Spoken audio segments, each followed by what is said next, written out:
What's up, everybody? James Duggan here with Chris Wilson of Grind Gear Games, and we are checking out Path of Exile, Atlas of Worlds, and we are about to see an exclusive boss, the Minotaur, which is very exciting. You are in the Minotaur's maze right now, and basically what this is once you get to the end game content, you can randomly get these maps, which will generate a random tile set for you that will have exponentially increasing rewards and good stuff. But with Atlas of Worlds, you've kind of refined that system, and you now have those all physically leading to a central area, which has these 4 key bosses you have to defeat, which create a keystone, which unlocks a secret 5th final boss.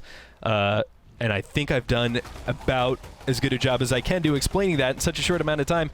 So here we are. We're about to fight the Minotaur. You're in the maze. Do you want to give a little context to what's going on? Sure. So like any other map in the game, when you enter the maze of the Minotaur, you have to fight regular mobs for a while before you get a chance to actually fight the boss. You know, it's a good chance to get your skills sorted out and so on. And I've got a character here that's hopefully strong enough to fight this endgame boss, but it's what our players would know as a tier 16 map, so, you know, I'm probably going to die during the demo.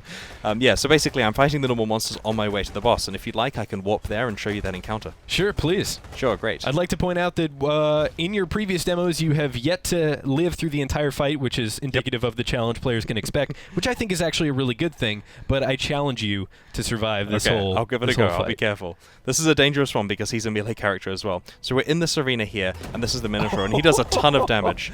Now, there's various mechanics that can engage here. He can tunnel under the ground to come bursting out. Oh my goodness. So he summons these rock golems from the ceiling, and I have to deal with those, otherwise they really add up. Is that and then that circle telegraph that he's projecting on the ground there is then dropping rock avalanches Yes, on that's you? correct. So he will dive under the ground if I get away. So in one hand, I want to stay close to him so he doesn't do that. God, but on the he's other, like much bigger, stronger version of you. Yeah, in fact, the armor set that he's wearing is one that we sell to players in our supporter packs that we're introducing alongside this expansion, so people can look like him if they want to. Ooh, that's very exciting. So there are these lightning columns that you see there, and they're not activated yet, but they'll turn on, and when they're on, it makes it so that they shock anything that's between them, and this means you take 30% more damage. Now that's really dangerous, but you can use it to your advantage by getting him trapped between them so you can shock him.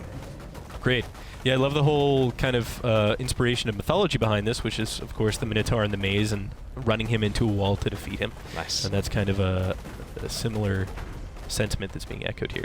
Yes. You are spinning to win, my friend. I'm trying. This is indeed a Cyclone character, and the character I played the most in Path of Exile in the last year was Cyclone, so I'm completely at home here.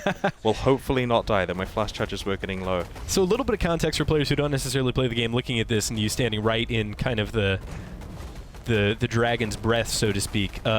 These types of characters have damage, mitigation, and then lifesteal, and when those work in conjunction, you get, you know, a build that allows you to kind of take all this damage. You were saying this is a very tanky character. Certainly, yeah. And you can see he's shocked right at the moment, so that means they do extra damage. I want to get in there. Now he's not shocked anymore, so I want to run through here, which shocks me. Got to be careful not to let him hit me.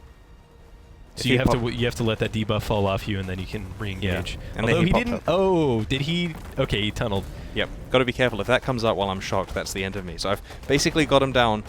Well, he almost killed me, but I got him down to 1/3 life, so we're making it. This character's pretty tanky. I mean, I expect some of our users will have a tougher time, especially because, like all maps, you can apply mods to this one. You can re-roll it, you can add properties, you can shape the atlas itself to add things so that this map is harder and increases the rewards. Sure, so this doesn't look insanely challenging enough. Yes.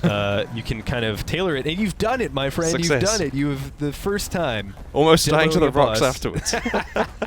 Yes. So that would have counted that death. So that would give me 1/4 of the key required to get through to the final boss fight with the Shaper himself. Great, and we have yet to see the Shaper, but you guys can see the Shaper when? On September 2nd, Atlas of Worlds and the Essence Challenge League come out. Great, there's a lot more. There are 30 new maps, 19 new bosses, new exotic items, and then, of course, the Essence League, along with a lot of graphical improvements and stuff like that. But for more on Atlas of Worlds, check out pathofexile.com, correct? Thank you very much, yes. And for all things Path of Exile video-wise, keep it right here on IGN.